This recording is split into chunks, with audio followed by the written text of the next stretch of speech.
Because right now we have an invasion. We have an invasion of millions and millions of people that are coming into our country. I can't imagine why they think that's a good thing. It's a very bad thing. And you know, they're coming from prisons and jails. They're coming from all over. They're coming from countries that most people have never heard of.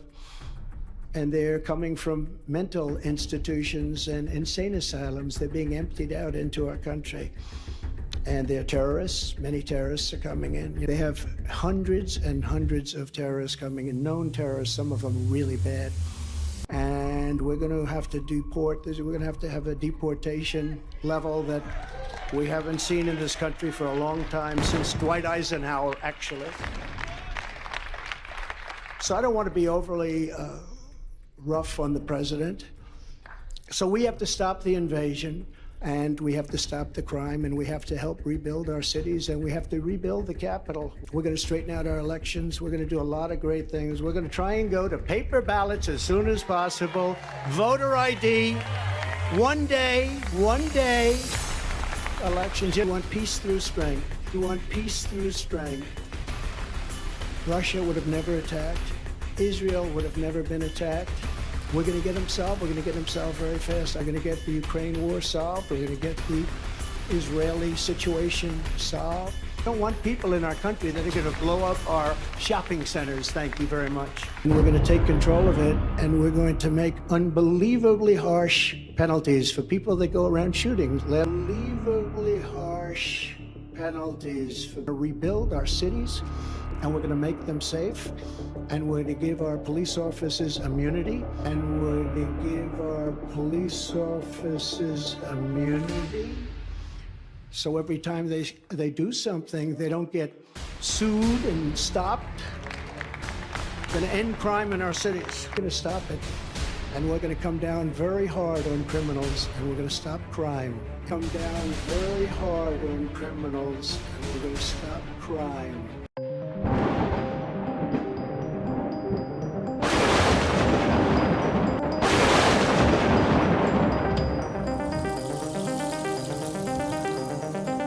Well, hello, my friends. Welcome back to Jacob's Ladder. I'm your host, as always, Jacob Israel. Happy to get all of you here today so that we can talk about that last judgment that is found in the old Bible, in the book of Revelation. There are a lot of weird things that are happening.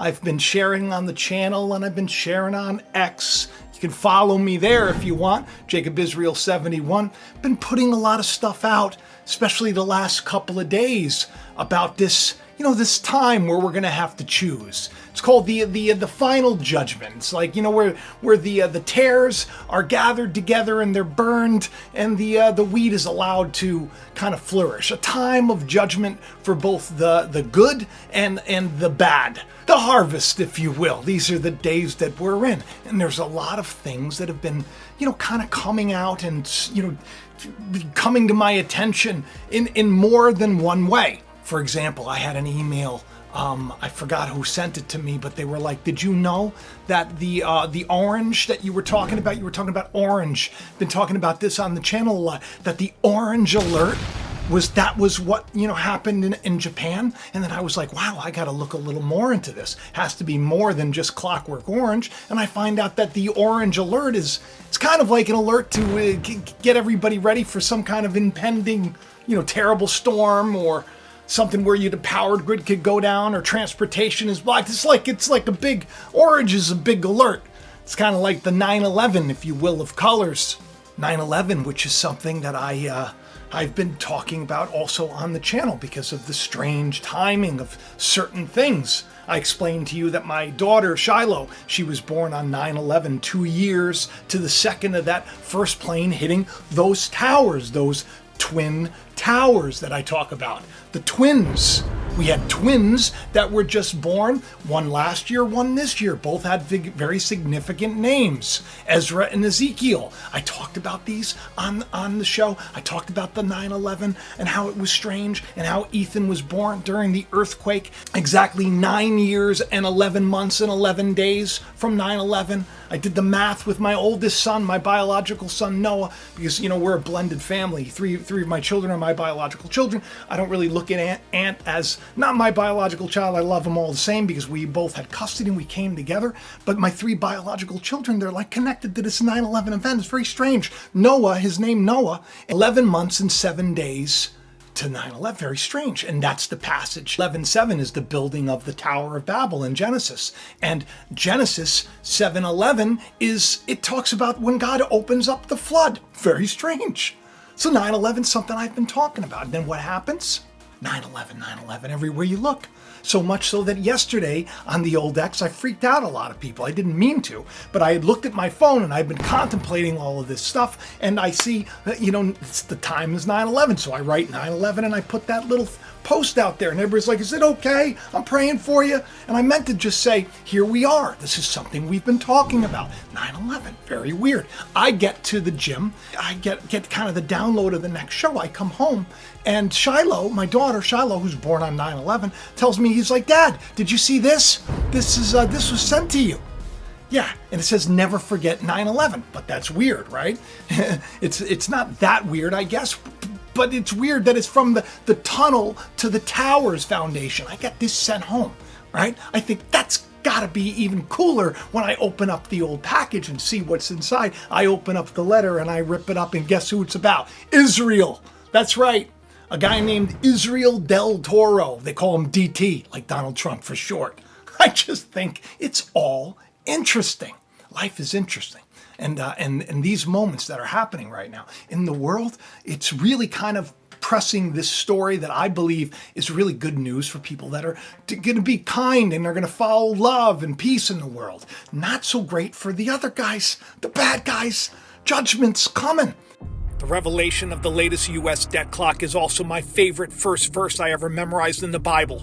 It's a symbol of Christ being in you, greater than that which is in the world. This is the revelation that I've talked about, that the mighty army of Joel that will rise up in the last day. The debt clock secret window has all of these lights that look just like Christ, and they're all over the place. I wrote about this in my novel. But the best part is the fact that it says that, which literally means the servants and saviors of the Most High.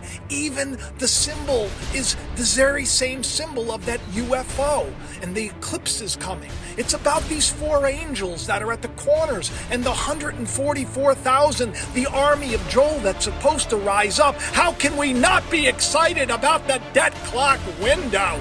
If you're new to the show, if you're new, welcome. I'm glad you're here. I hope that you do hit the like, subscribe, and share these videos around. But if you're new, I wanted to tell you that I, years ago, started this little hashtag called If They Be Corrupt. I talked to everybody on the channel for a long time about the power of our words and how faith is important. That one of the kingdoms that Jesus gave us was whatever is bound in heaven is bound in earth. Whatever is loosed in heaven is loosed in earth. This is about, spiritual bondage. If you don't believe something's going to happen in the world, it's not going to happen. If you believe something's going to happen, it's going to happen. It's like, your faith. Your faith is the evidence of these things that are hoped for. Sometimes we hope for the wrong stuff because we've been brainwashed. Little parasitic worms get into us, these lies, these earworms that we see on social media and everything else, and then we start to believe the worst, and then we follow after the worst. It's the trick of the devil. The devil doesn't want, us to understand who we are, that we are literally children of God that totally forgot and have been under the bondage of the system for far too long. One that's coming, crashing to and burning. That's what's going to happen. I talk about this if they be corrupt, and what happens. I told everybody 2023 to 2024. I said I showed everybody on the judgment card, where I explained every single date, every year correlated to this 7-year period. And then you see there's the Wheel of Fortune. And I said, this is where things are going to be turned on their head. The bad guys are going to, get their just fruits. I promised everybody this on the channel. And then here we are. A list is coming out. Don't you find it strange? Maybe you missed this on the last show, but the guy that jumped Deborah, the mentally ill guy, Deborah, it comes from the biblical judge Deborah. And I said I felt like this was an important story. And Deborah, if you know the story, it has to do with the fact that there's a really very powerful, kingdom that's in charge. They're not great, they're perverse, they're messed up and everything else. And there was another group of individuals that were, God was setting to take over. And they went, and the guy's name was Barak, and he went to this biblical judge, and her name was Deborah, and Deborah's like, this is what's going to happen. There's going to be victory. God is going to grant you victory, but it's not going to be you that does it. It's going to be a harlot, a prostitute. A prostitute is going to bring down a world leader that is connected to the system. Not the king, but maybe like Prince Andrew. And isn't that strange that here we have Deborah's story playing out literally where we have Godfrey's list that's out? Did you see some of the things that they're saying, some of the things that they're reporting on? It's all crashing and burning. This is something that I've said. A lot of people are like, oh no, it's not going to happen. I said, look, it's going to happen. It doesn't mean that it's going to be all smooth sailing in the future. I don't think it's going to be smooth sailing. A lot of people are excited because there's this, the debt clock. This thing that's running all the time, the tally that everybody talks about, the secret window. This, if you haven't heard about it, it's very cool. It's the clock, and then there's a secret window. There's been a lot of them. Well, the last one was very interesting. The last one was this right here. But I do find it very interesting. I find it very interesting. Almost like it's a fulfillment of sorts. This is getting interesting. But the judgment that I really think is going to be in the land is going to be, it's going to be swifter than before. This is probably the day where, We're going to take control of it, and we're going to make unbelievably harsh penalties for people that go around shooting. Unbelievably harsh penalties for rebuild our cities, and we're going to make them safe, and we're going to give our police officers immunity, and we're going to give our police officers immunity. So every time they do something, they don't get sued and stopped. We're going to end crime in our cities. We're going to stop it. And we're going to come down very hard on criminals, and we're going to stop crime. But I do know what I found super weird was the fact that I've been talking about this 1,000 years. This millennial reign of Christ, if you will, but also this time where the devil's released for a certain amount of time, a small period of time. Like I said, with that Japanese killing stone that opened up, right? After, the devil was in bondage for 1,000 years and opens up for this last battle that takes place, this final judgment that takes place, which is ended shortly by fire, from heaven. And then we got a wicked cool comet coming, the devil comet coming during the eclipse. It's pretty interesting stuff. But I've been saying that I felt like we were going to see evil kind of unleashed in the world, and it was going to be madness. It's so mad right now that, depending on where you are in the world, they say that there's gigantic reptilian hybrid wolf dinosaurs or something that are paroling the streets in Miami. This is don't let the mind virus get into you. It's I see all these people chirping the same thing. Look, if they're aliens and they're spooky and everything else, someone sure would have seen it. And this would be a totally different story than some blurry, weird images oh, what do you see there? What are they hiding? I don't know what they're hiding. I'm not really worried about that. You got Donald Trump, who is releasing videos about 1,000 years of darkness.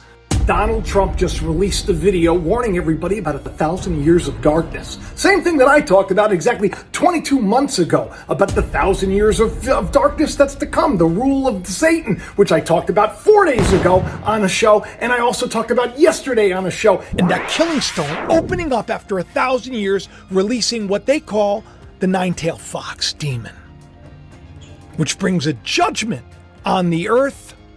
Devil being released for a little bit of time. And now all of a sudden, what Donald Trump's warning everybody about 1,000 years of darkness? That's sus.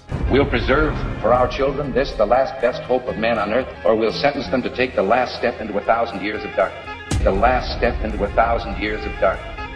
1,000 years of darkness.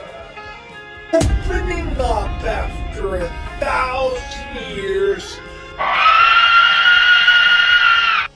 He ends up releasing that video, Exactly, it was on January 5th, exactly 22 months from when that killing stone opened up. And that just very strange, where the devil's released for a short period of time. Now see, a short period of time in scripture could be a day. A day is, in God's eyes, could be 1,000 years. Could it be that we're entering a time where Christ's millennial reign is going on at the same time that the devil and those that are in outer darkness are cast into this world of suffering?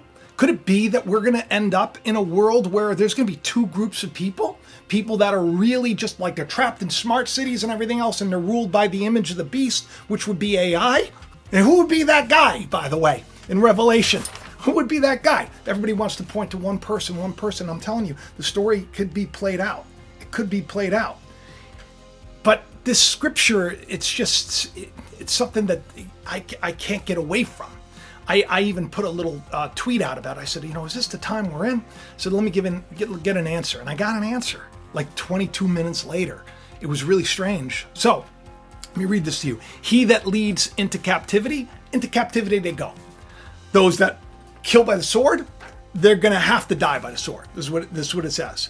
But here's the patience and the faith of the saints.